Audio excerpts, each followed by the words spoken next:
Amigos, hoje não estou aqui apenas como professor de história, mas também como alguém que, assim como vocês, vive um momento que nenhuma geração recente jamais experimentou, uma pandemia global e um isolamento social sem precedentes.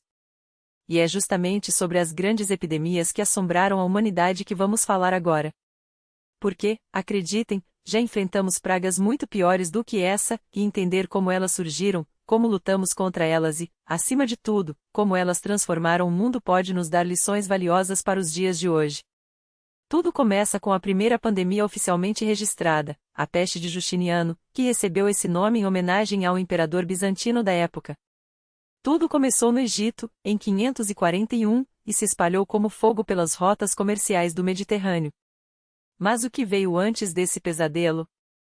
Uma sequência de eventos que parecem saídos de um roteiro de terror, erupções vulcânicas, uma atividade solar tão fraca que o Sol, segundo relatos da época, brilhava como a Lua, sem calor. O resultado? Geadas fora de época, colheitas perdidas, fome generalizada.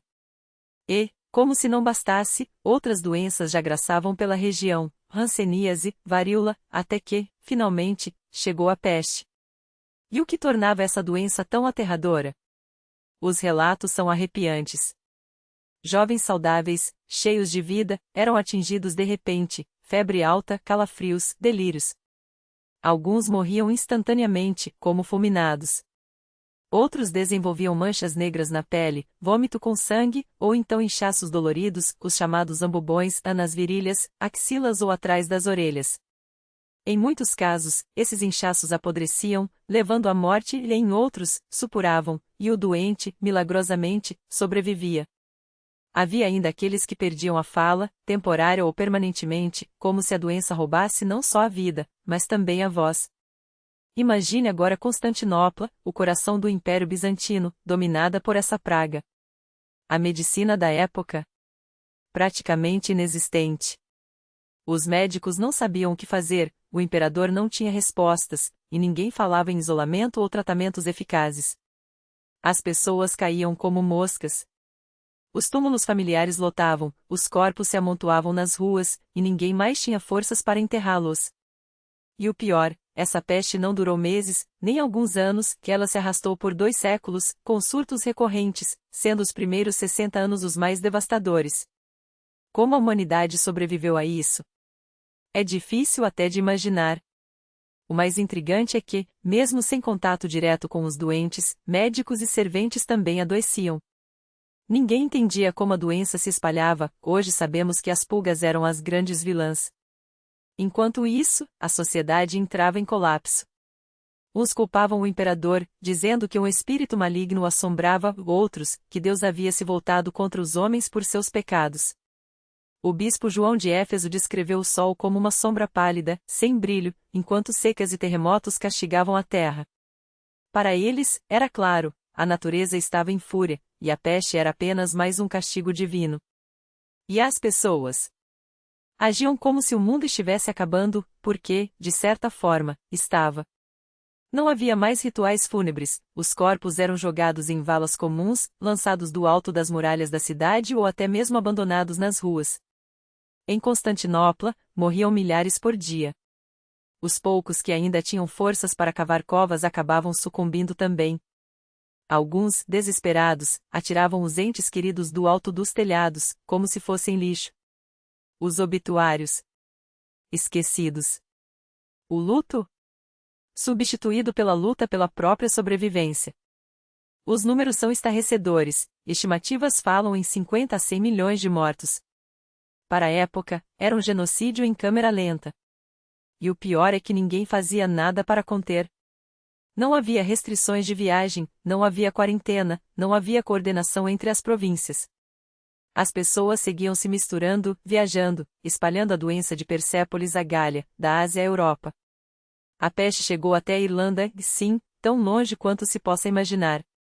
Um dos poucos que sobreviveu para contar essa história foi Evagrio Escolástico, que a enfrentou ainda criança em Antioquia, e depois mais 2 vezes na vida adulta.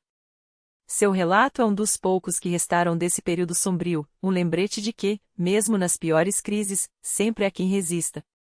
Mas a pergunta que fica é: o que aprendemos com tudo isso? Porque, se há uma coisa que a história nos ensina, é que as pandemias não são apenas sobre doenças, são sobre como reagimos a elas. E, hoje, mais do que nunca, essa lição precisa ser lembrada. Imagine um homem que perdeu a esposa, os filhos, a família inteira. Agora, ele escreve não sobre lágrimas ou desespero, mas sobre corpos empilhados nas ruas, decompondo-se sob o sol, porque não há ninguém vivo para enterrá-los.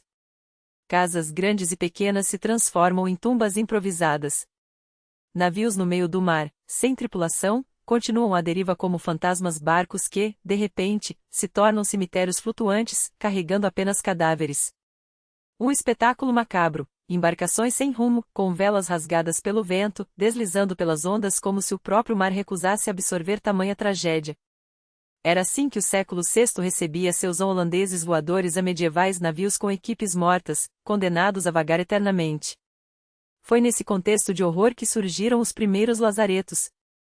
Mas o que eram esses lugares? Seu nome não é por acaso, derivam de Lázaro, o leproso bíblico, e eram hospitais, se é que podemos chamá-los assim, onde os doentes de hanseníase eram confinados.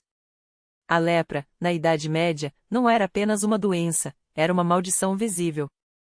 Os infectados, com membros deformados, pele ulcerada e rostos desfigurados, eram vistos como amaldiçoados, capazes de contaminar com um simples olhar, quanto mais pelo toque. A sociedade os expulsava, queimava, linchava. Os poucos que sobreviviam eram jogados nessas instituições, onde monges, muitos deles da Ordem de São Lázaro, juravam cuidar deles, não por piedade, mas por um voto sagrado. Era a única misericórdia em que restava, isolar os condenados para que o resto do mundo pudesse fingir que eles não existiam. E enquanto a lepra devastava corpos, a peste de Justiniano devastava impérios. Bizâncio, o farol da civilização, perdeu 40% da população de Constantinopla. Imagine, hoje, uma Moscou de 15 milhões reduzida a 9 milhões em poucos anos. As províncias orientais, a Anatólia, esvaziaram-se, uns morreram, outros fugiram. Esse vazio demográfico foi o convite que os conquistadores árabes precisavam. Sem defesa, sem gente, as terras bizantinas caíram como frutas maduras. Em menos de um século, o império perdeu 3/4 do seu território, e o centro do poder global deslocou-se, do Mediterrâneo Oriental para os reinos germânicos do Ocidente. Mas havia um detalhe irônico nesse colapso: ao invadir a Ásia Menor, os árabes não encontraram apenas terras desertas, encontraram bibliotecas. Livros de medicina bizantina, tratados de Hipócrates e Galeno, conhecimentos que a Europa cristã havia esquecido ou rejeitado. Enquanto o Ocidente afundava na superstição, os médicos árabes preservaram, traduziram e aprimoraram essa sabedoria. Por séculos, eles se tornaram os maiores especialistas em cura do mundo conhecido. Uma lição amarga, às vezes, a decadência de uns é a oportunidade de outros. E as consequências não paravam por aí. Quando a sociedade desmorona, a economia segue. Sem mãos para trabalhar, sem bocas para consumir, o sistema entra em colapso. Os campos ficam baldios, as colheitas falham, e o preço dos grãos dispara até que, de repente, não há mais ninguém para comprar. A fome se instala, os mercados desabam. Soa familiar? Pois foi exatamente isso que aconteceu depois da peste de Justiniano. O mundo antigo aprendeu, a custas de milhões de vidas, que pandemias não são apenas crises de saúde, são crises civilizacionais. E então, no século XIII, surge um detalhe curioso: um alquimista espanhol, Arnal de Villanova, cria a aquavitae, a água da vida. Era um destilado de álcool, obtido a partir de fermentados, que mais tarde daria origem a quase todos os licores que conhecemos hoje. O álcool tornou-se moeda de troca, mercadoria global, um negócio que unia continentes. E assim, enquanto a morte ceifava vidas, o comércio e a embriaguez floresciam. Uma metáfora cruel: mesmo no Apocalipse, o homem encontra maneiras de lucrar. Mas nada se compararia ao que viria depois. A peste negra. De 1346 a 1353. 7 anos de terror. Enquanto nós, hoje, contamos meses de quarentena, eles contaram décadas de agonia. E tudo começou, como sempre, com um aviso da natureza. Primeiro, os sinais. Cataclismas se abateram sobre a Ásia e a Europa como um castigo divino: secas brutais na China, enxames de gafanhotos devorando plantações, tempestades arrasando Pequim. O clima na Europa mudou e esfriou, depois queimou os campos com estiagens. O Grande Fome de 1315 a 1325, colheitas falharam, o preço dos alimentos explodiu, e depois, quando não havia mais ninguém para pagar, os preços despencaram. Milhões morreram de inanição antes mesmo que a peste chegasse. Como se não bastasse, duas pragas já assombravam o continente, varíola e lepra. E a guerra. Sempre a guerra. A Guerra dos 100 Anos entre Inglaterra e França transformava cidades em ruínas. Na Itália, reinos se digladiavam. Na Espanha, a Reconquista sangrava. E no leste, a Horda Dourada esmagava as terras eslavas, de Moscou à Hungria, em ondas de saque e fogo. O resultado? Milhões de refugiados. Famílias inteiras, sem teto, sem comida, vagando pelas estradas da Europa como espectros. Homens, mulheres, crianças todos desnutridos, com a imunidade destruída por anos de fome. As cidades. Covas de doença. Ruas estreitas, casas amontoadas, esgoto jogado nas sarjetas. Em Paris, pelo menos, havia uma regra: antes de despejar os dejetos pela janela, era preciso gritar Angar-Leau. Cuidado com a água. Para não sujar algum transeunte. Mas isso era o máximo de higiene em que existia. A maioria das pessoas não sabia nem lavar as mãos.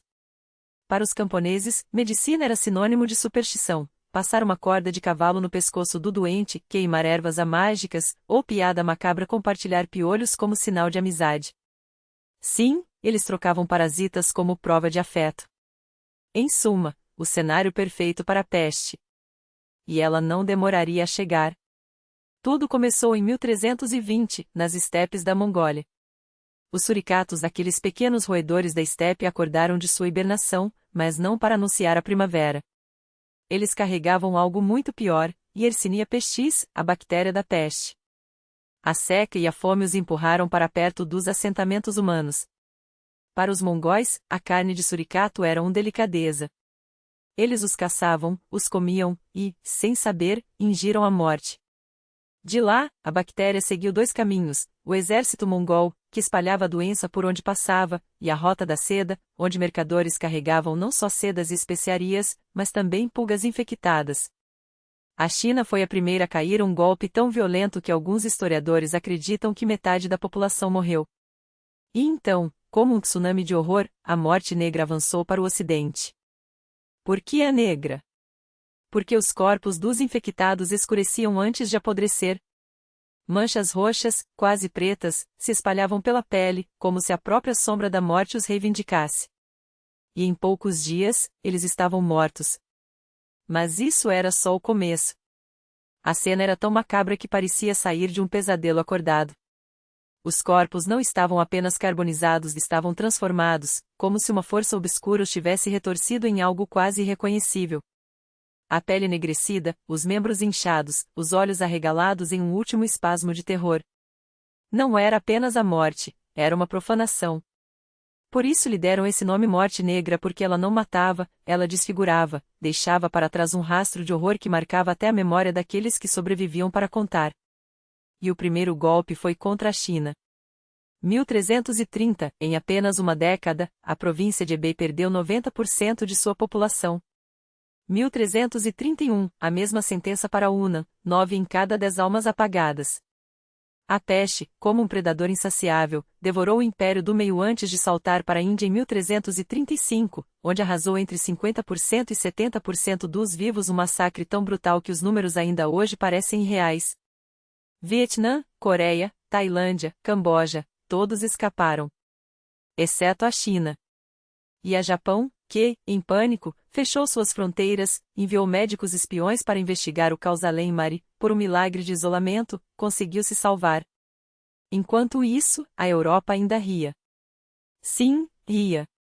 Porque as notícias que chegavam eram tão absurdas que soavam como fofocas de taverna.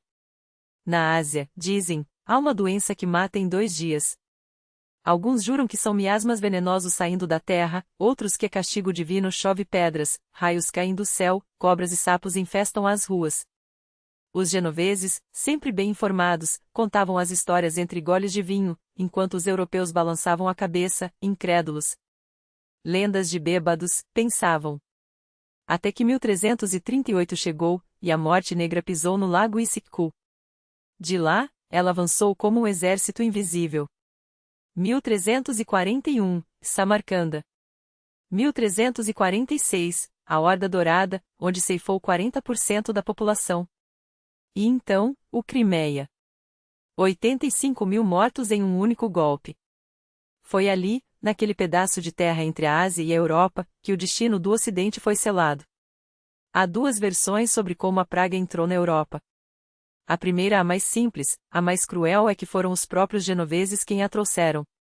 Seus navios, carregados de sedas, especiarias e ratos infectados, atracaram nos portos com mais do que mercadorias, levavam a sentença de morte nas entranhas dos porões. As pulgas, ávidas, saltavam para os humanos. E em poucos dias, as cidades começaram a apodrecer. A segunda versão? Uma arma biológica medieval. Em Cafa, hoje Feudósia, os mongóis de Janibeg sitiavam a colônia genovesa. Dentro dos muros, a peste já fazia seu trabalho. Fora, os invasores esperavam. Até que alguém teve uma ideia demoníaca: catapultar cadáveres infectados sobre as muralhas. Os corpos podres explodiam contra as pedras, espalhando sangue, pus e bichos. Os genoveses, desesperados, fugiram em seus navios levando a praga consigo. Uma ironia macabra: o cerco que deveria conquistá-los condenou a Europa inteira. E então, 1347. Constantinopla. A cidade que já havia visto impérios caírem agora enfrentava algo pior. A peste bubônica não poupava ninguém. Homens fortes caíam no meio da rua, mulheres saudáveis desabavam enquanto teciam, crianças brincando de manhã estavam mortas à noite. O período de incubação? De 9 horas a 2 dias. Não havia tempo para rezar. Metade da população, talvez 90%, desapareceu em semanas. Os sobreviventes, loucos de terror, fugiram. E onde quer que fossem, levavam a morte nas bagagens. Alguns rumaram para a Pérsia, onde se depararam com uma segunda onda, refugiados do Cáucaso, também infectados. Outros vieram por terra, mercadores que comerciavam entre Constantinopla e o Oriente. 3 rotas. Um mesmo fim. A Pérsia queimou. Enquanto isso, no Egito, um navio atracou em Alexandria com 32 mercadores e 300 tripulantes.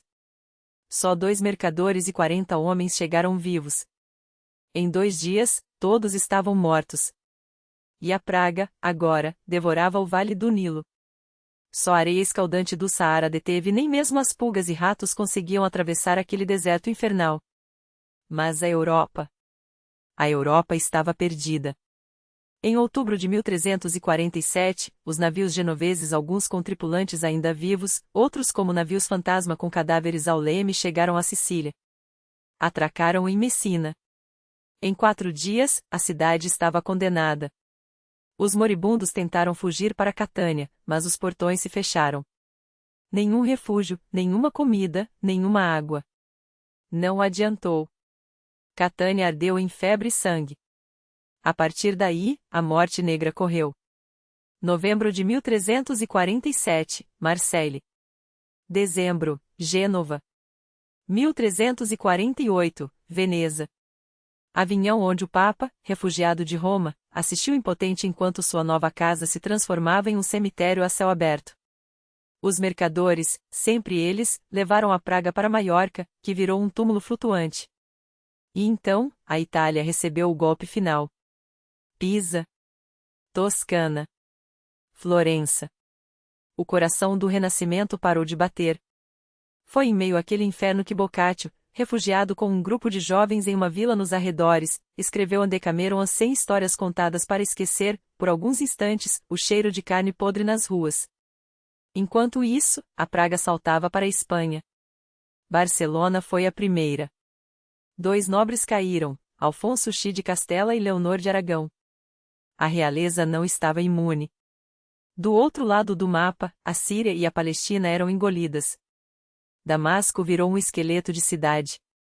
E na Europa, o pesadelo só piorava. 1348, Bordeaux.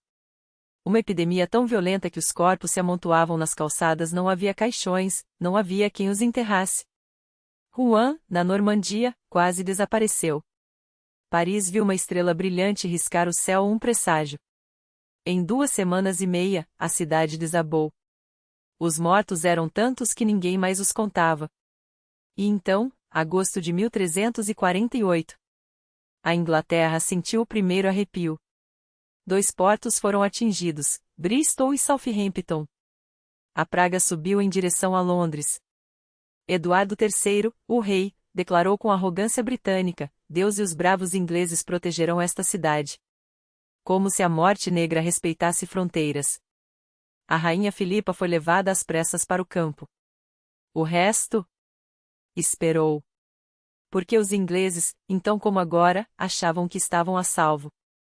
Até que não estavam mais. Não foi a distância de 120 quilômetros que salvou Eduardo III, essa regra antiga, tão cara aos ingleses, de que nenhum exército inimigo ousaria avançar além desse limite. A morte negra não era um exército. Não respeitava tratados, nem fronteiras, nem a arrogância de um rei que se julgava intocável. E assim, no outono de 1348, ela chegou a Londres. Não como uma sombra, mas como um furacão. Em 10 dias, a cidade se transformou em um inferno. Os corpos se amontoavam nas ruas, os sinos das igrejas não paravam de dobrar, e o ar fedia a podridão. Eduardo III, o mesmo que jurara que Deus protegeria sua terra, fugiu. A nobreza inteira seguiu seu exemplo: lordes, bispos, mercadores ricos, todos que podiam comprar uma carroça ou um cavalo abandonaram Londres como ratos desertando um navio afundando. O parlamento foi dissolvido. As leis, suspensas. A cidade ficou à mercê do caos, governada apenas pelo medo. E os pobres? Os que não tinham para onde correr? Ficaram. Vivendo, ou melhor, morrendo, entre os esgotos a céu aberto, os corpos empilhados, a fome e a desesperança. Londres ainda não era a metrópole devoradora de almas que se tornaria séculos depois, mas aquele surto foi um aviso. Um ensaio do Apocalipse. Enquanto isso, ao norte, os escoceses riam. Odiar os ingleses era quase um esporte nacional na Escócia. Quando os primeiros rumores da peste negra chegaram às suas montanhas, eles não choraram, aplaudiram. Finalmente, diziam, esfregando as mãos. A praga que vai ceifar esses usurpadores. Com a Inglaterra enfraquecida, era a hora perfeita para saquear as terras do sul. Reuniram um pequeno exército, cruzaram a fronteira e, adivinhem? A chuva de flechas que esperavam lançar sobre os ingleses virou uma chuma de pulgas. Em 2 dias, a praga os alcançou. Burgos escoceses foram dizimados. A nobreza, que achava que a morte negra era uma maldição apenas para os inimigos, descobriu, tarde demais, que a peste não fazia distinção. Até o fim de 1348, a Escócia entenderá a lição: não se brinca com a morte. Ela não escolhe lados. E então, dezembro de 1348. Um encontro sinistro. 2 frentes da praga, uma vinda da Espanha, outra da França, se encontraram em Navarra. Foi ali, naquele cruzamento de caminhos envenenados, que a Europa compreendeu: não havia escapatória. A morte negra a havia abraçado. E não solitária. 1349, a Irlanda. Levada por navios ingleses, a peste chegou às costas irlandesas. E aqui, a ironia foi cruel.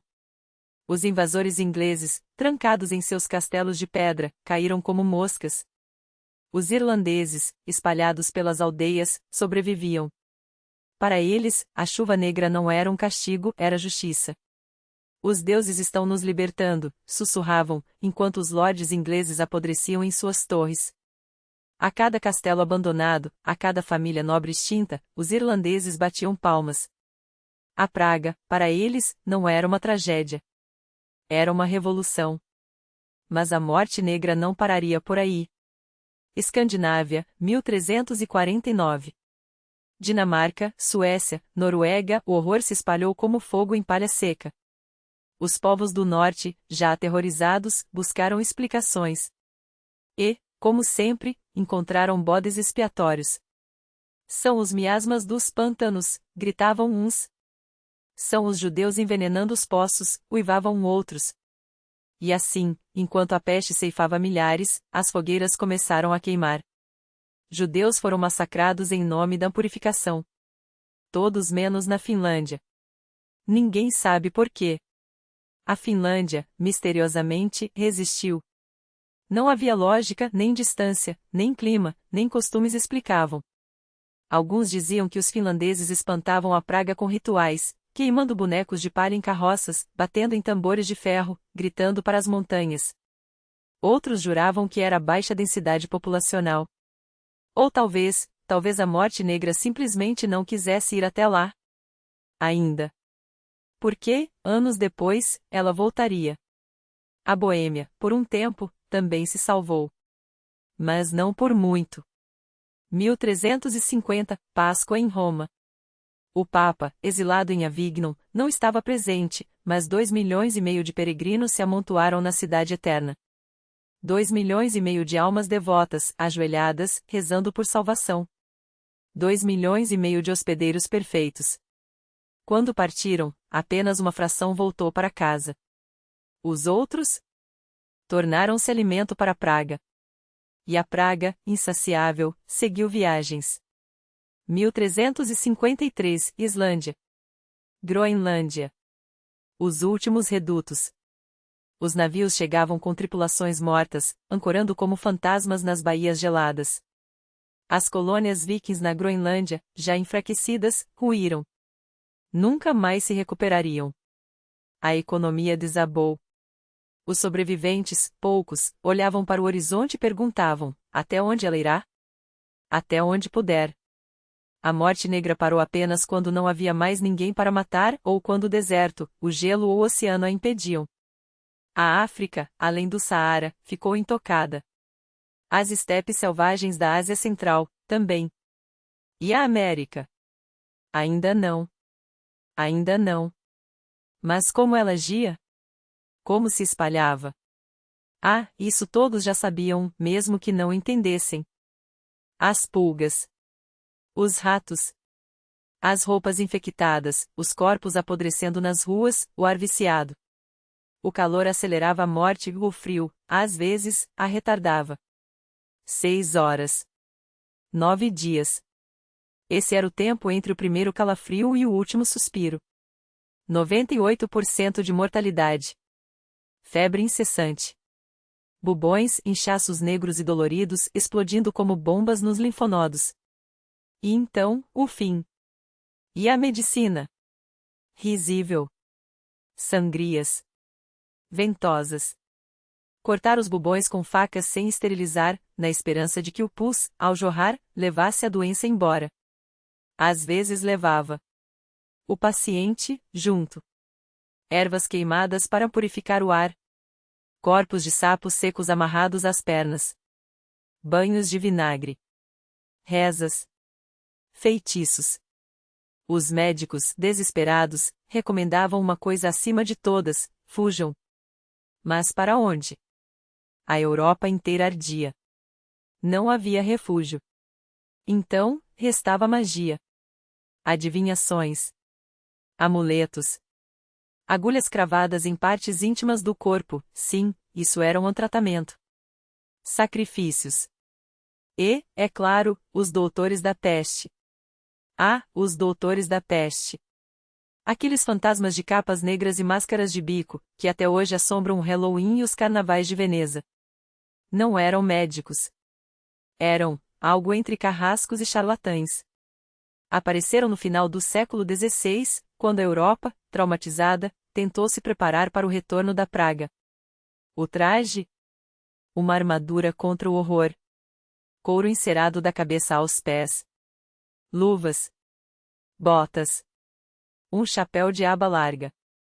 E, é claro, a máscara. Por que um bico? Para assustar a morte, diziam. Para afastá-la com seu formato grotesco. Ou, talvez, para que o médico não vomitasse ao cheirar a podridão dos doentes. Dentro do bico, ervas aromáticas, cravo, cânfora, rosas secas, supostamente filtrando o ar corrupto. Como se um punhado de pétalas pudesse deter a fúria de Yersinia pestis. E como eles ancoravam? Com facas. Com fogo. com os sanguessugas. Cortavam os bubões. Queimavam a carne infectada. Se o paciente não morresse de choque ou infecção, talvez sobrevivesse. As chances eram quase nulas. Às vezes, prescreviam banhos de vinho. Ou ordenavam que se mantivesse um bode fedido dentro de casa, quanto mais nojento o cheiro, melhor, porque a peste, diziam, odia maus odores. Em casas contaminadas, limpavam o ar com cebolas cortadas. Ou colocavam uma tigela de leite para absorver a doença. O leite azedava.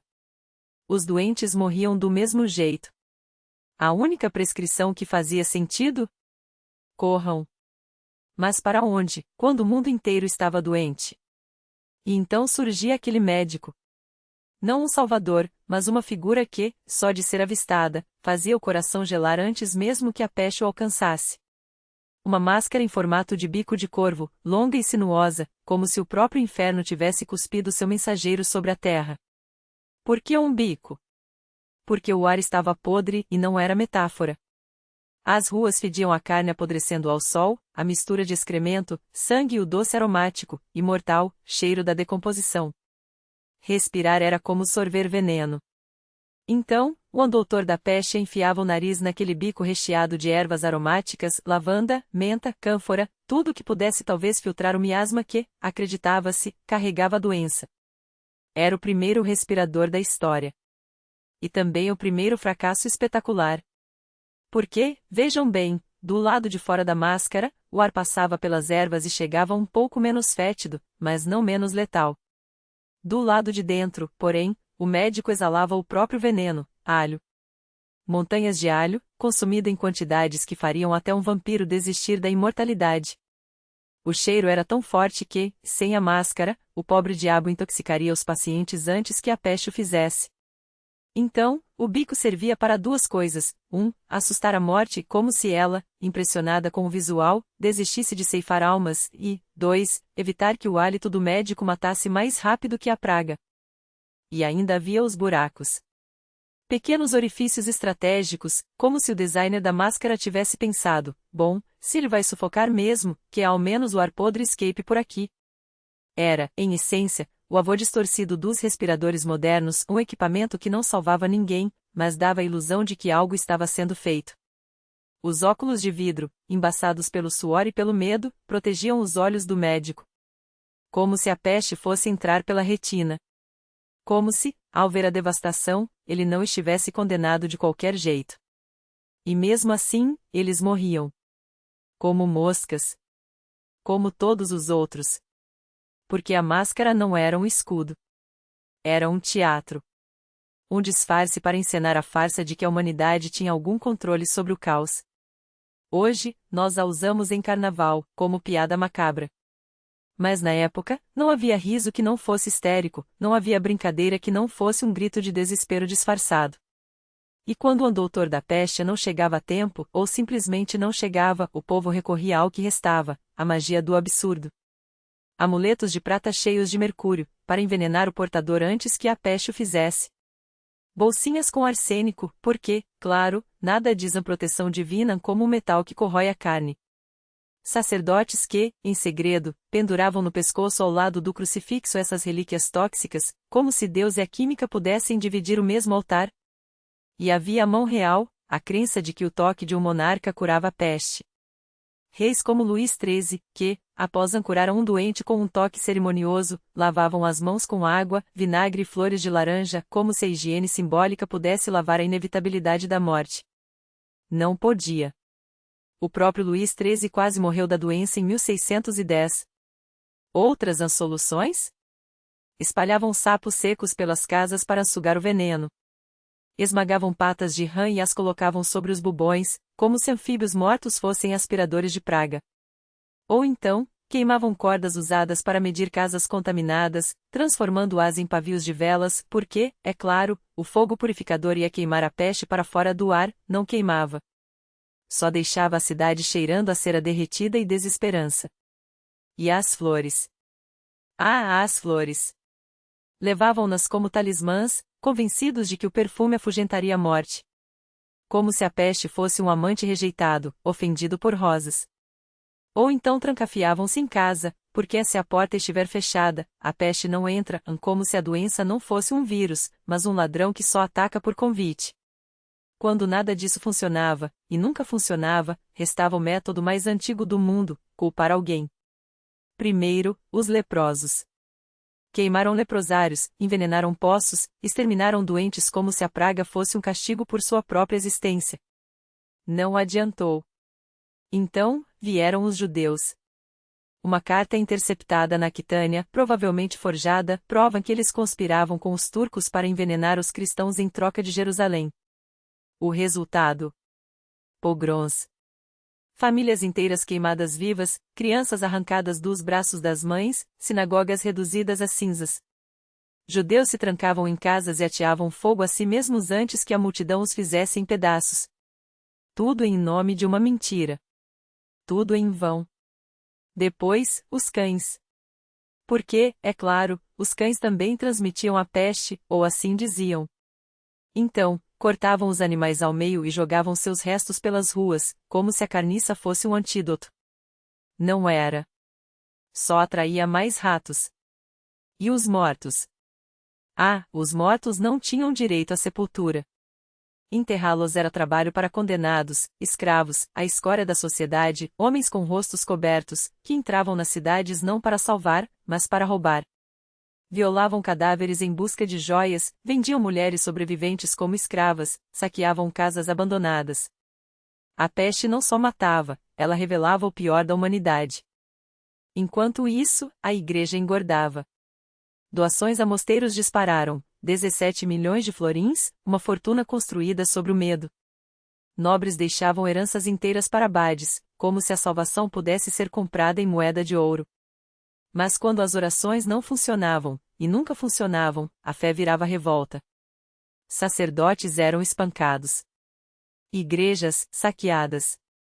Surgiam seitas que pregavam o autoflagelo, os flagelantes, que marchavam pelas cidades açoitando-se até sangrar, convencidos de que o sofrimento afugentaria a ira divina. Não afugentava. Só adicionava mais sangue ao banquete da peste. E as explicações? Ah, as explicações eram criativas.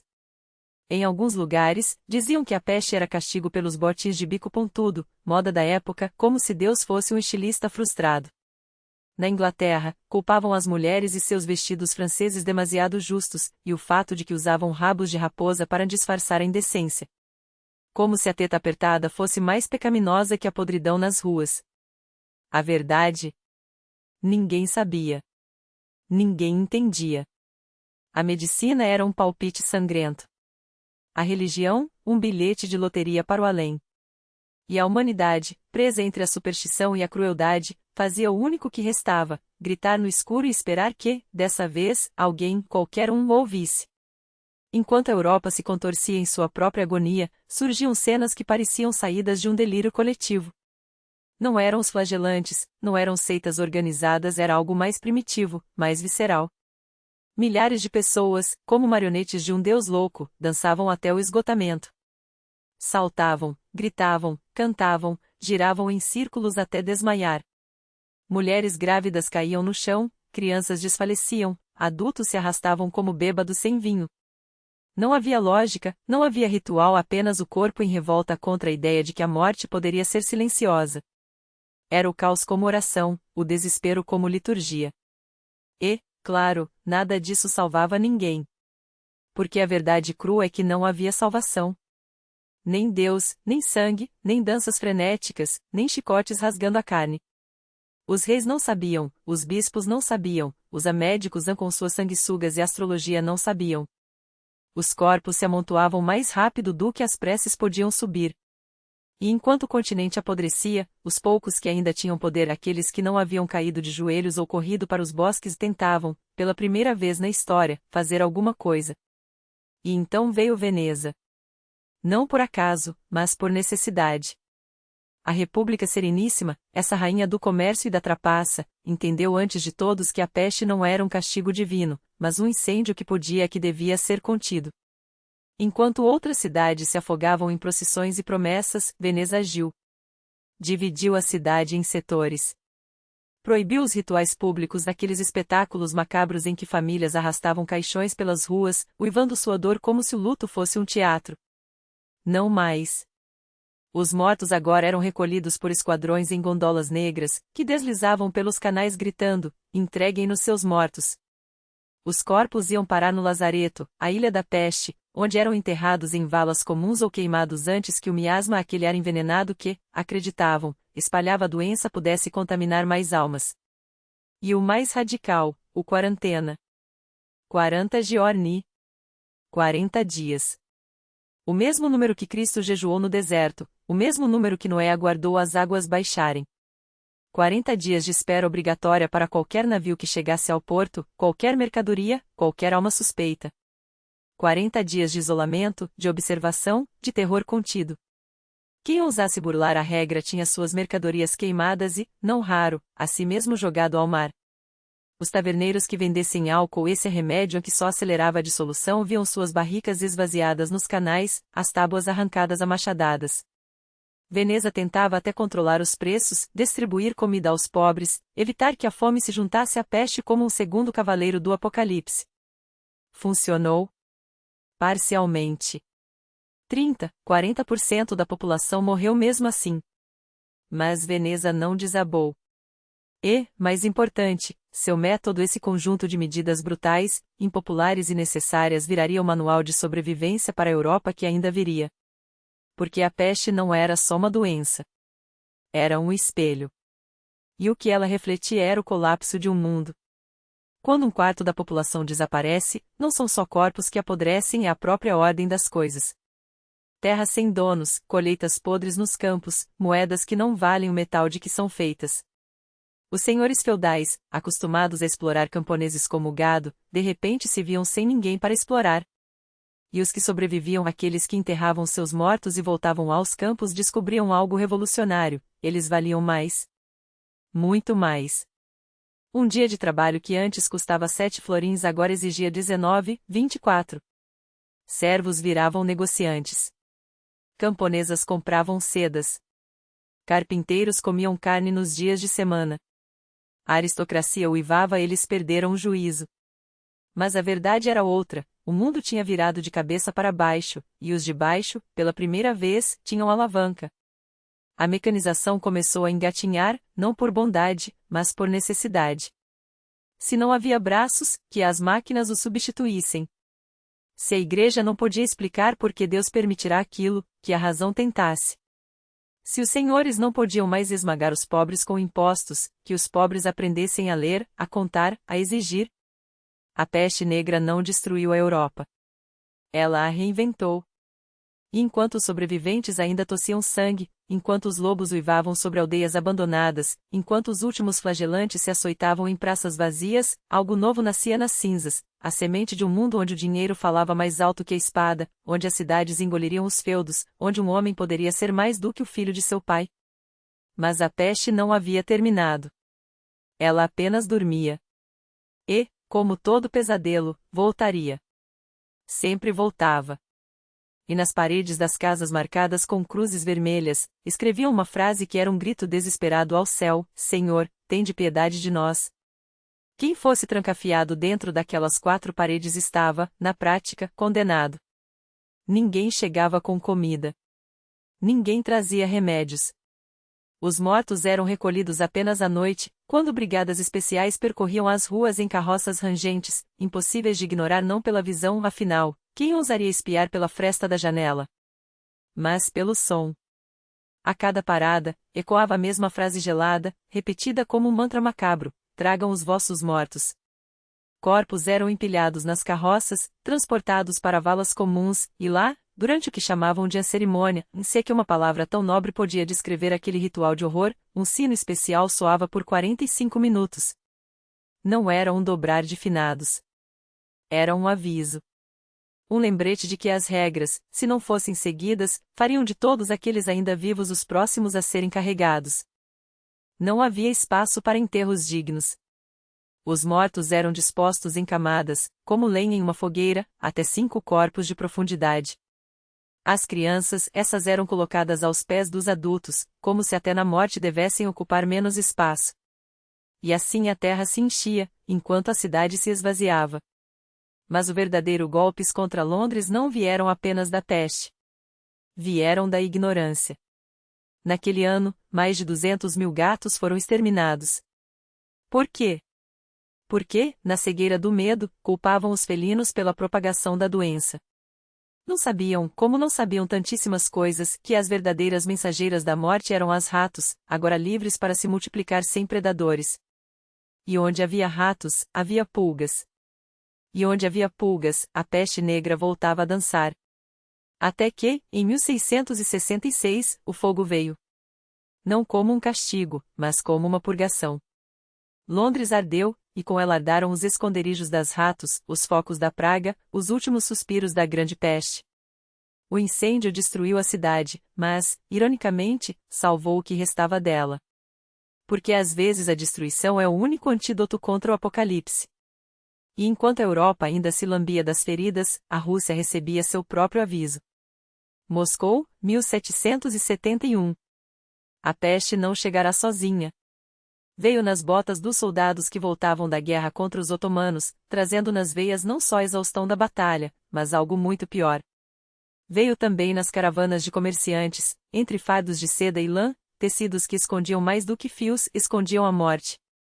Dois caminhos, um mesmo destino, a Morovaya Yasva, a peste bubônica, como a chamavam os médicos, estava à porta. E Catarina, a grande, não era mulher de fechar os olhos. Enquanto outros monarcas se trancariam em seus palácios murmurando preces, ela agiu. Ordenou a Saltykov, governador militar de Moscou, que erguesse postos de quarentena nos arredores da cidade. Que fiscalizassem cada carro, cada viajante, cada suspeita de febre. Mas Saltykov, herói contra os prussianos, mas burocrata medíocre diante da peste, cumpriu a ordem com a mesma eficiência de um soldado que limpa a lama das botas sem olhar para baixo. E assim, em 1º de novembro de 1770, o primeiro caso explodiu como um tiro no escuro. Um oficial do Hospital Geral de Moscou, hoje Burdenko, em Lefortovo, adoeceu, morreu, e com ele levou o médico que o atendeu. 2 corpos. 2 avisos ignorados. Depois, vieram os 27. 27 soldados internados no mesmo hospital. 27 mortes em uma semana. Só então os médicos, entre eles Afanasy Chafonsky, que mais tarde escreveria em descrição da peste bubônica, um dos relatos mais brutais daqueles dias, entenderam o que tinham diante de si. Mas era tarde. Saltykov, pressionado, ordenou o isolamento dos doentes. Que morram lá dentro, pareceu ser a lógica. Os médicos, por sua vez, subestimaram a velocidade do contágio. Em dezembro, a peste já rastejava pelas vielas. Em janeiro, chegava aos subúrbios do Kremlin, não o Kremlin de pedra e ouro, mas os arredores miseráveis, onde o Sukhony Dvor, a grande fábrica de tecidos, fervilhava de operários esfarrapados, amontoados em condições que faziam da palavra insalubridade um eufemismo. E foi ali, entre os teares e os fardos de lã, que a morte encontrou seu próximo banquete. Em fevereiro, Saltykov, o mesmo que garantirá a Catarina que o perigo passou, viu 130 corpos se amontoarem no Sukhony Dvor em poucos dias. A notícia se espalhou como um incêndio em palha seca. No Sukhony Dvor, a gente morre que nem moscas. O pânico tomou conta. Os operários fugiram das fábricas, se esconderam em casas, tentaram escapar da cidade. Mas para onde ir? Moscou era uma armadilha de pedra e superstição. Porque Moscou em 1771 não era uma cidade. Era um pesadelo de lama e fé cega. Sem água encanada, sem esgoto, com o lixo apodrecendo nas ruas e os dejetos jogados em valas a céu aberto, não que fosse diferente em Londres ou Paris, mas aqui, a miséria tinha um gosto ainda mais amargo. A medicina? Um luxo para nobres. Para o povo, restavam as orações, os amuletos, o cheiro de zimbro queimado nas esquinas.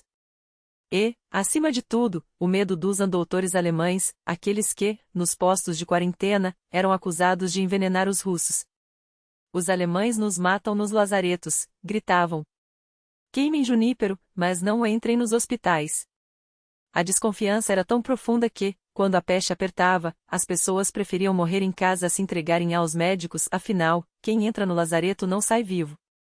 E assim, entre a ignorância e a doença, Moscou se preparava para algo pior do que a peste. preparava-se para a revolta. Os lazaretos, aqueles antros de desconfiança e terror, não resistiriam por muito tempo. Logo seriam saqueados, arrasados, porque o isolamento, afinal, não funcionava. E o que faz a nobreza? O que fazem os governadores, aqueles que deveriam liderar em meio ao caos? Saltikov, o governador militar, e Yushkov, o civil, agem como ratos abandonando um navio em chamas, fogem. Sim, eles desertam. Abandonam Moscou como se a cidade fosse um cadáver infectado, deixando para trás um vácuo de poder, uma cidade sem lei, sem polícia, sem tropas. A elite inteira faz o mesmo, os ricos, os nobres, os mercadores refugiam-se em suas dachas nos arredores, em suas propriedades campestres, enquanto a plebe é deixada à própria sorte. E então, o inferno se instaura. Sem autoridade, sem ordem, o povo começa a ferver. Primeiro, é o desespero que fala mais alto, saques, pilhagens, a fome transformando homens em bestas. Mas o pior não é a violência, é o medo. Um medo que paralisa, que corrompe, que faz com que os mortos se amontoem nas ruas como lenha podre. Os cemitérios das igrejas, antes sagrados, já não têm espaço. Os corpos são arrastados para fora da cidade, quando há alguém vivo para fazê-lo. Alguns ainda têm parentes que podem carregar seus entes queridos até as valas comuns, outros não têm ninguém, seus corpos apodrecem onde caíram. Imagine a cena, uma mortalha negra sobre Moscou, o cheiro de carne putrefata misturado à fumaça de junípero queimado em vãos esforços de purificação. À noite, as chamas tremeluzem nas janelas, onde os sobreviventes tentam afugentar a peste com fumaça de esterco de cavalo e ervas amargas. Nas ruas, os cadáveres se empilham. E então chegam eles, os Martuzes, homens encapuzados em roupas enceradas ou de couro grosso, com máscaras que mais parecem rostos de demônios do que de salvadores.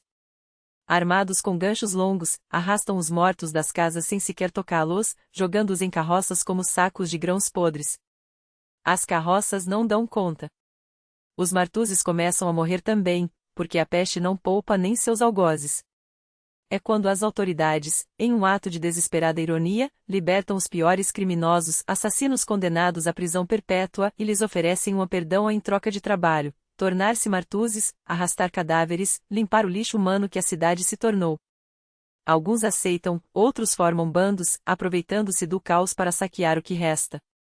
Moscou, sem governo, sem lei, vira um antro de lobos. E é nesse momento que o destino da cidade cai nas mãos de um homem, Piotr Eropkin. Um oficial de guerra, filho de um vice-governador da Livônia, general por mérito, acostumado a comandar batalhas, mas que, confesse-se, pouco entendia de administrar uma metrópole à beira do colapso. Não é uma crítica, é um fato. Sua expertise era outra. Ainda assim, é ele quem assume o controle, e é por ele que Moscou não se transforma em um monturo de cinzas. Porque Eropkin faz o que ninguém mais ousou, fecha a cidade. Nenhuma entrada, nenhuma saída. As portas de Moscou se fecham como as de um túmulo. Só duas exceções, carroças de alimentos, entregues sem contato, como diríamos hoje, em pontos distantes, onde os sobreviventes se arriscam a comprar o que podem antes de voltarem a se trancar em suas casas. Mas o verdadeiro pesadelo não é a fome, nem a peste, é o que vem depois.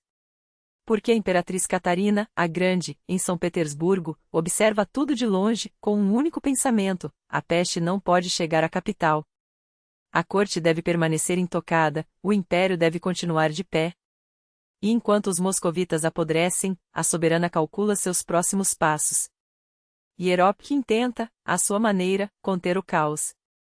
Fala ao povo, emite ordens, busca algum controle, mas como alcançar uma multidão que não tem rádio, não tem jornais, não tem voz além dos gritos nas ruas? A comunicação é um rumor, e os rumores, em tempos de peste, são mais mortais que a própria doença. É então que a religião entra em cena não como bálsamo, mas como faísca. Nos portões de Varvarka, pendura a ícone da Virgem de Bogolyubovo, uma imagem sagrada, mas esquecida. Correm boatos. Um operário sonhou que a Mãe de Deus, ofendida por não receber preces nem ofertas, clamou a Cristo por justiça. Moscou será castigada com pedras de chuva, com fogo do céu, teria dito o filho. Mas a Virgem, intercessora da Rússia, suplicou: não os destruas, Senhor. Basta o flagelo da peste. E Cristo, em sua misericórdia, concordou. O sonho se espalha como fogo em palha seca. Milhares se aglomeram diante dos portões, beijando a ícone, chorando, implorando por clemência. Trazem ofertas, moedas, joias, o pouco que lhes resta. Mas o arcebispo Ambrósio, homem sábio, entende o perigo. Aquelas multidões não são devotas, são bombas-relógio. A peste se espalha no contato, no desespero, na proximidade. E, pior, entre os lamentos religiosos, e com gritos de revolta, os nobres nos abandonaram. Os ricos fugiram. Somos deixados para morrer. Ambrósio age.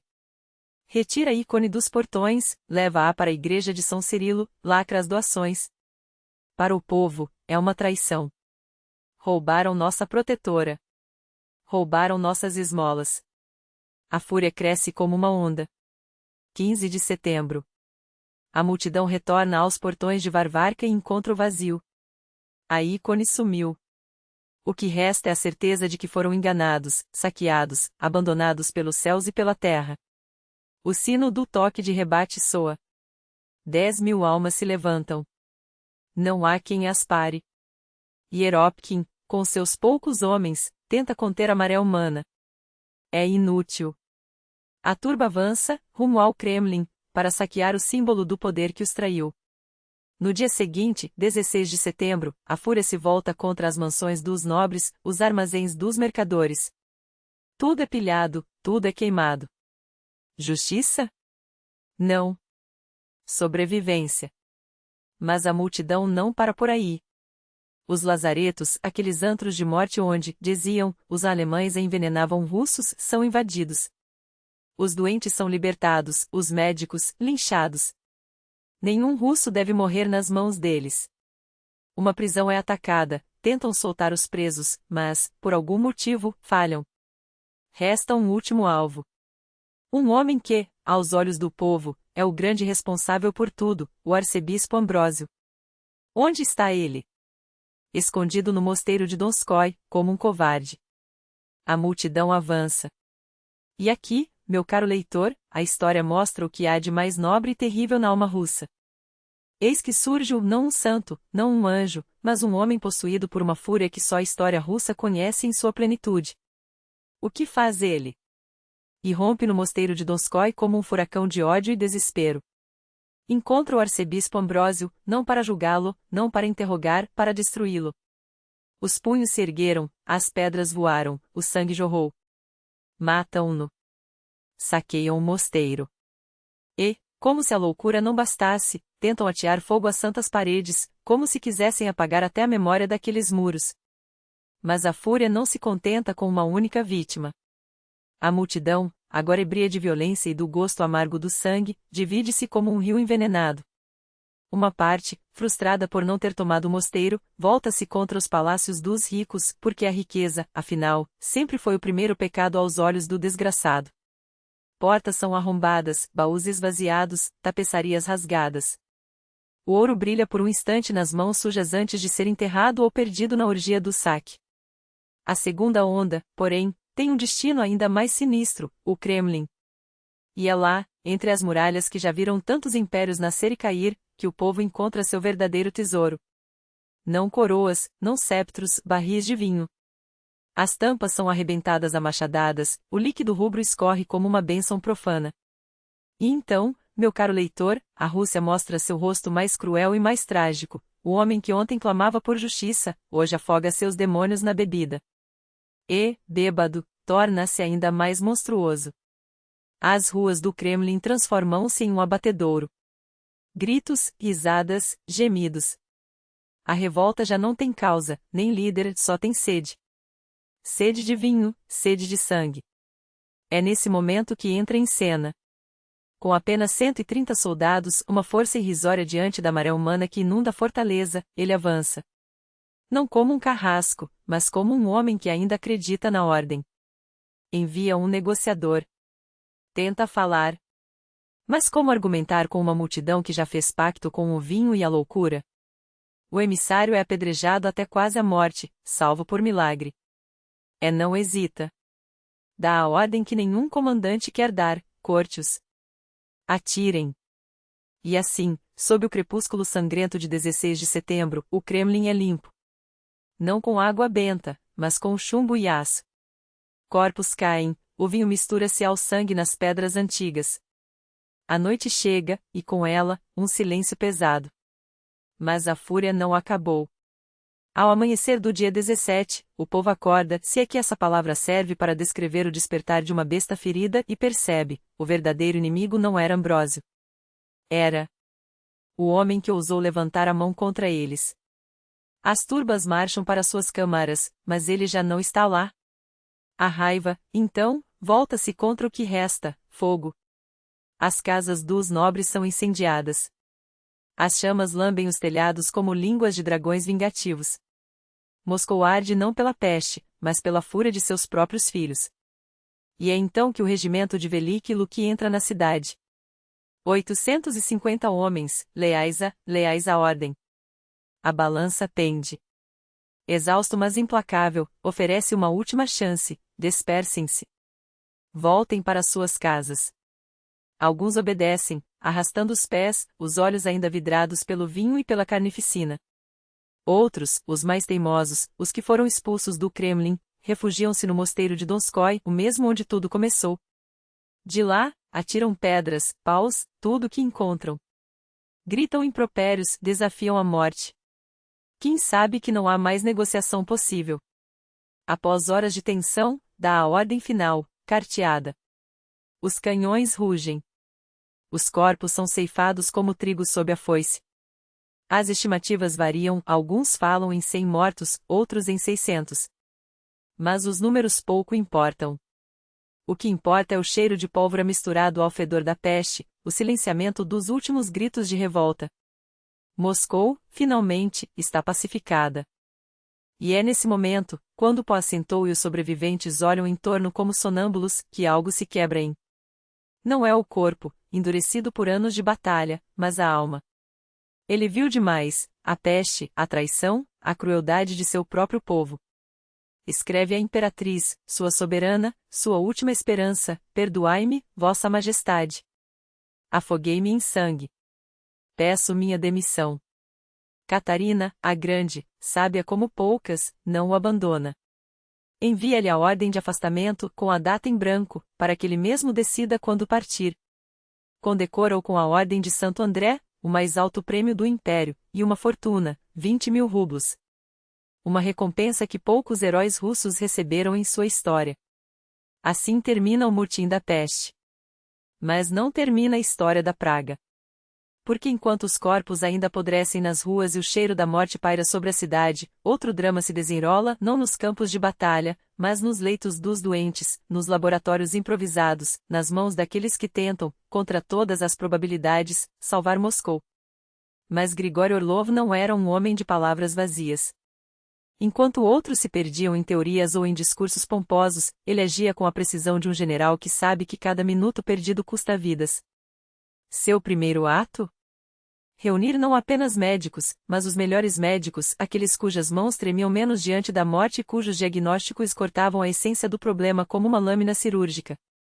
E então, com a frieza de quem já comandou exércitos, ele disparou suas perguntas: o que é essa peste? Como ela se espalha, pelo ar, pelos cães, pelas roupas? Por que o povo não se trata nos lazaretos? Por que o isolamento é ignorado? Por que os famintos se revoltam em vez de receberem pão? Perguntas que nenhum burocrata ousaria fazer. Perguntas que só um homem acostumado a conquistar territórios e a mantê-los seria capaz de formular.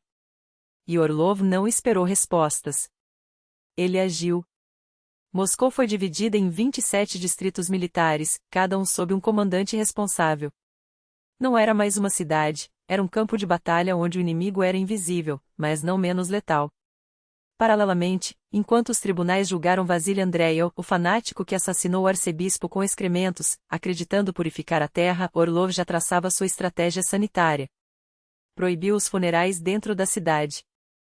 Os mortos não seriam mais levados em procissões fúnebres pelas ruas, espalhando o contágio e o desespero, seriam transportados para além dos limites urbanos, onde novos cemitérios surgiriam, uma medida que, séculos depois, ainda define o mapa de Moscou. Desinfecção.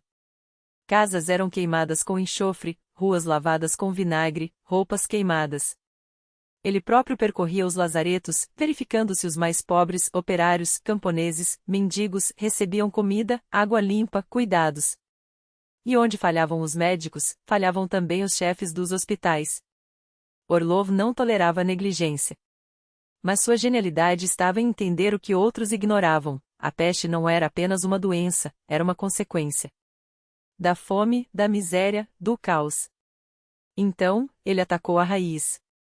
Brodegues e vagabundos, aqueles que espalhavam a praga como ratos em um navio afundando, foram recolhidos e confinados no mosteiro de Ugreshk, sob vigilância estrita.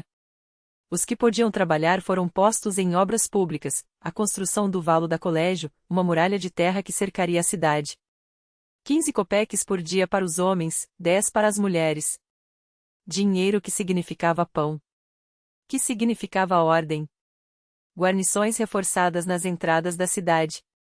Lazareto sob controle militar. E, como por milagre, ou melhor, como por estratégia implacável, em outubro, a curva de mortes começou a cair. De 700 corpos por dia para 350. Em dezembro, apenas 80. Moscou respirava novamente. Quando Ekaterina II o chamou de volta a São Petersburgo, Orlov deixou ordens claras: terminar o valo, manter os cemitérios fora dos muros e, acima de tudo, reforma no abastecimento de água. Porque foi sob seu comando que Moscou começou a enterrar seus rios em tubulações, a construir um sistema de água potável que salvaria gerações. Ele não apenas salvou a cidade, ele a modernizou. Os números são brutais: 50.000 mortos, alguns dizem 100.000. Setembro, 17,5 mil. Outubro, 5,2 mil. Dezembro, 800.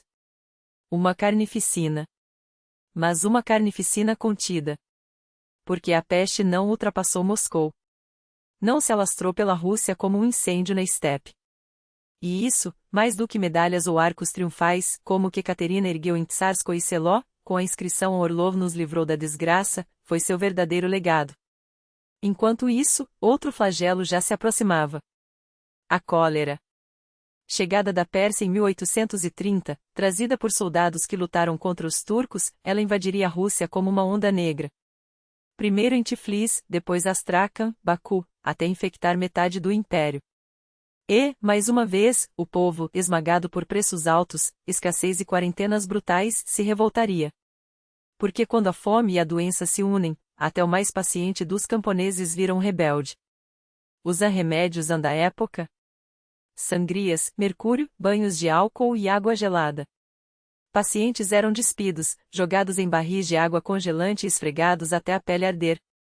Nas ruas, tonéis gigantes esperavam os primeiros sintomas: ao menor sinal de cólera, a vítima era arrastada e afogada em cura forçada. 197.000 mortos. Quase 500.000 de infectados. 2 anos de terror. E o Estado? Respondeu com balas. Quarentenas impostas à força. Quem tentasse furar os bloqueios era baleado sem aviso. Nicolau I, em um gesto dramático, abandonou São Petersburgo e se mudou para Moscou não por medo, mas para mostrar que, desta vez, o império não cairia. Mas as medidas, embora duras, eram tardias e desorganizadas. Os preços disparavam. Os estoques apodreciam nas barricadas. E o ódio do povo, já inflamado pela fome, explodia em revoltas holéricas, motins onde médicos eram linchados, quartéis incendiados, e os gritos de "a eles nos envenenam" ecoavam de Vilna Saratov. A história se repetia. Mas, desta vez, não havia um Orlov para tomar as rédeas. E aqui está o imperador Nicolau, chegando a Moscou não como um fugitivo, mas como um cirurgião que sabe onde cortar antes que a gangrena se espalhe. Ele lembrava, como não lembrar, dos erros fatais de sua avó, Catarina, a Grande, quando a peste bubônica transformou a capital em um inferno de barricadas e fogueiras. Lembrava dos corpos empilhados, dos médicos linchados, da nobreza que abandonava a cidade como ratos de um navio afundando. E agora, a história ameaçava repetir-se, mas desta vez com um inimigo ainda mais traiçoeiro. A cólera não escolhia vítimas por classe, não poupava palácios nem choupanas, e avançava com uma velocidade que deixava até os boatos para trás. Moscou, no entanto, ainda ria. Ou fingia rir. Nos primeiros dias, a doença era uma piada de taberna. O cocheiro do conde vomitou ontem à noite, dizem que é cólera. Mas eu vi, o homem só bebeu meio balde de vodka e comeu arenque podre. Os ciganos, esses profetas de feira, espalhavam suas previsões apocalípticas entre uma carta de tarô e outra, enquanto a nobreza torcia o nariz. Doenças de mendigos, isso não nos atinge. Até que os primeiros corpos começaram a inchar nas ruas, azuis como uvas passadas, e o riso secou na garganta de todos. Foi então que Nicolau agiu. Não com discursos, mas com cordões sanitários. Um decreto após outro, casas infectadas, isoladas, quarteirões inteiros, cercados, cidades transformadas em fortalezas de quarentena. Cada rua, um posto de vigilância, cada porta, uma potencial armadilha. Policiais com listas de nomes, médicos com frascos de cloro, comissários com ordens de atirar em quem desobedecesse. Às 7 da noite, as ruas deviam estar vazias, exceto para os que carregavam os mortos. 14 dias de isolamento para quem tentasse sair. 40, se você perguntasse aos venezianos, que há séculos sabiam como domar a peste. Mas na Rússia, 14 já eram demais. E as contradições?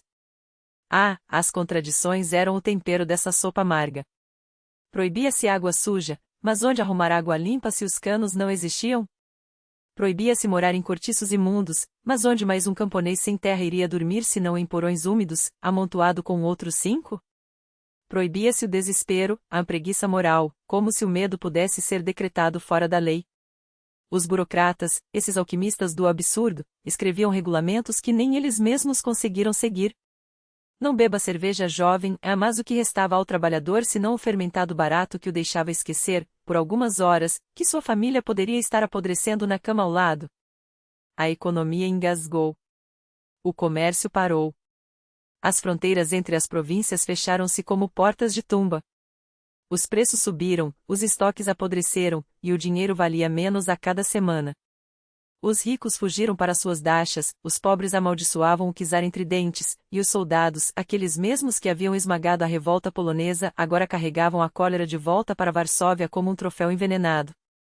A Europa, que tanto temera a peste russa, recebeu de presente uma praga ainda mais voraz. E no meio desse caos, um homem, preso em Bolchino por um cordão sanitário, transformava o tédio em gênio. Pushkin, esse alquimista de palavras, escreveu A Dama de Espadas, terminou a Eugênio Oneguinha e, entre um copo de vinho e outro, rabiscou um banquete durante a peste, porque até a morte, quando chega com uma máscara de arlequim, pode inspirar versos. Ele mesmo, que já vira a cólera ceifar uma princesa moldava em Odessa, agora a encarava de frente, tinha dela uma ideia vaga, até que um estudante me explicou, vem da Índia, devora homens e bestas, rasteja pelos rios como uma serpente amarela. Os boatos, claro, eram ainda mais fantásticos, que a doença nascia de frutas podres, que jorrava de pântanos junto com sapos e víboras, que caía do céu como uma maldição divina. 5 anos antes, em Moscou, ele receberá uma carta, a cólera já voa de Astrakhan para Saratov.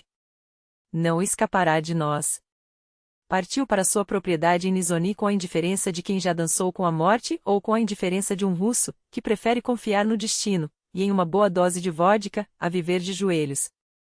Na estrada, cruzou com uma caravana de comerciantes alemães em pânico, jogando suas mercadorias fora como se fossem carvões em brasas. Fugiam como ladras apanhadas, anotaria depois, com aquele seu sorrisinho irônico. Mas quando chegou a Bolchino, a realidade o alcançou, a aldeia vizinha já estava cercada, o povo murmurava, e o ar cheirava a cloro e a medo. E então, em 2 de outubro, a notícia: Moscou estava infectada. O medo, esse velho conhecido, finalmente o transpassou. Moscou. Pouco importava. Depois disso, tudo mudou. Arrumou suas coisas em minutos, montou no cavalo e partiu a galope. 20 verstas adiante, o cocheiro parou de repente. À frente, uma barreira improvisada, meia dúzia de camponeses com cacetes de madeira bloqueando a passagem sobre um riacho lamacento. Perguntou-lhes o que significava aquilo. Eles, por sua vez, olhavam para ele com a mesma incompreensão com que um boi encara um trem. A ordem, resmungou um, coçando a nuca suja. Ninguém passa. Não havia cartazes, não havia soldados, não havia lógica, apenas o medo cru, transformado em madeira e músculos tensos. Ele poderia ter discutido. Poderia ter citado decretos, falado de quarentenas oficiais, explicado que a praga não respeita fronteiras de aldeia. Em vez disso, tirou do bolso um rublo de prata. O peso da moeda na palma deles valia mais que 1000 palavras. Os camponeses trocaram olhares, hesitaram, então afastaram os cacetes com um encolher de ombros que dizia, que se dane. O barqueiro levou para o outro lado, murmurando algo sobre a sorte do diabo. Antes de seguir, um deles fez o sinal da cruz em sua direção e desejou-lhe há muitos anos como se fosse uma bênção, não uma sentença. E então, enquanto o cavalo avançava pela estrada esburacada, ele compreendeu, não era mais uma questão de se a peste o alcançaria, mas de quando. Porque a verdadeira pandemia não era apenas aquela que assombrava as ruas de Moscou. Era que já engolia o mundo há meses, silenciosa e voraz, enquanto os homens se distraíam cortando uns aos outros em trincheiras enlameadas. 1918, o ano em que a morte aprendeu a voar. A Primeira Guerra ainda rugia, devorando nações como um incêndio sem fim. De um lado, França e Inglaterra, com seus aliados esfarrapados, do outro, a Alemanha e seus fantoches, todos afundados até os joelhos no lodo da Flandres.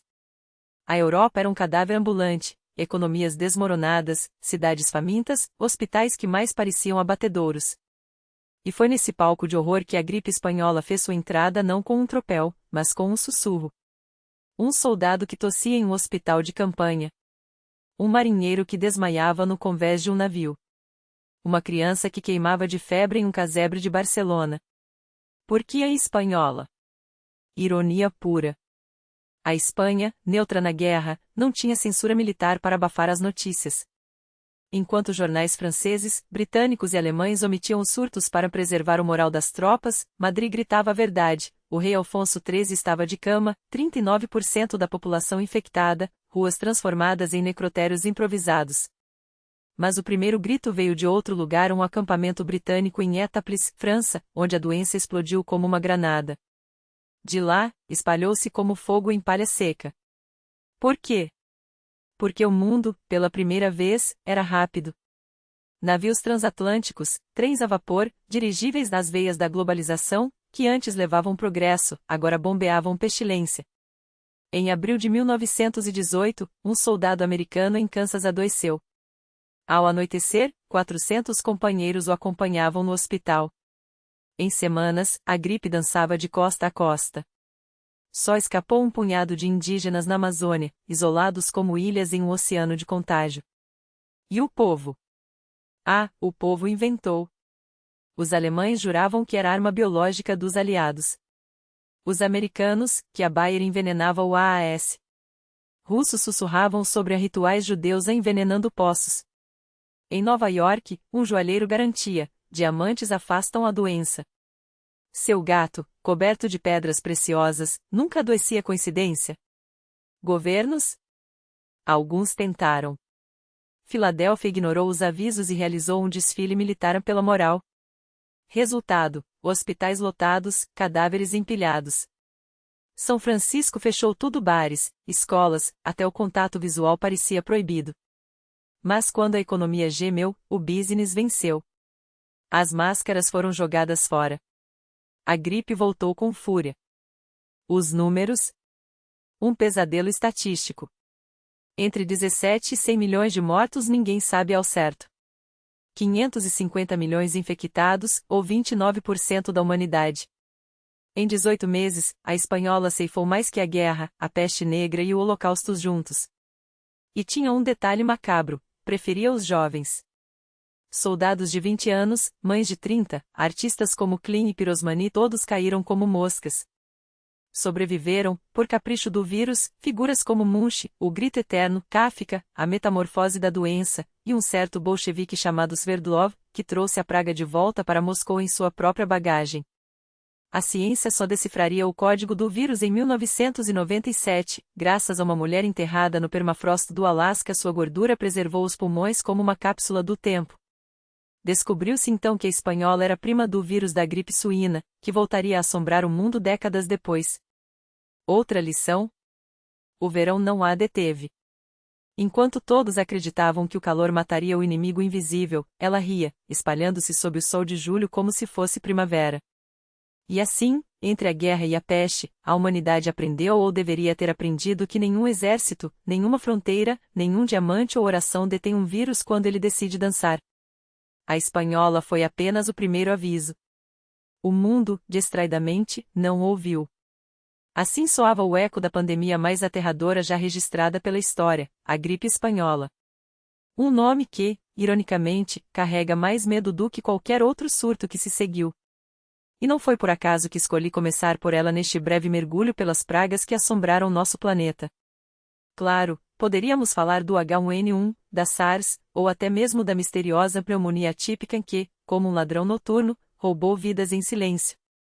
Mas aqui está a diferença: nenhuma delas provocou o mesmo terror paralisante, a mesma histeria coletiva que faz uma civilização inteira tremer em seus alicerces. Porque há doenças que não se contentam em matar, elas querem humilhar.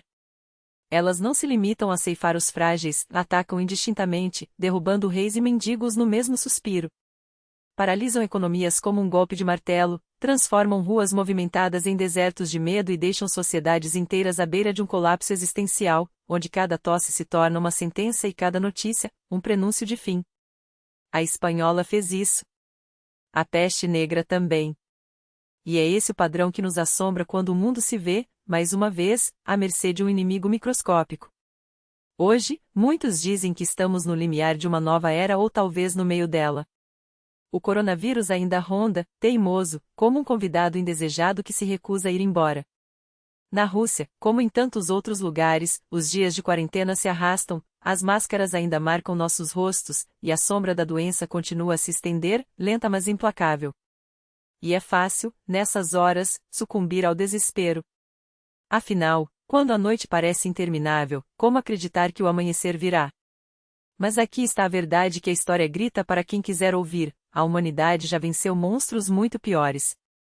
A peste negra dizimou metades de continentes, e mesmo assim a Europa renasceu.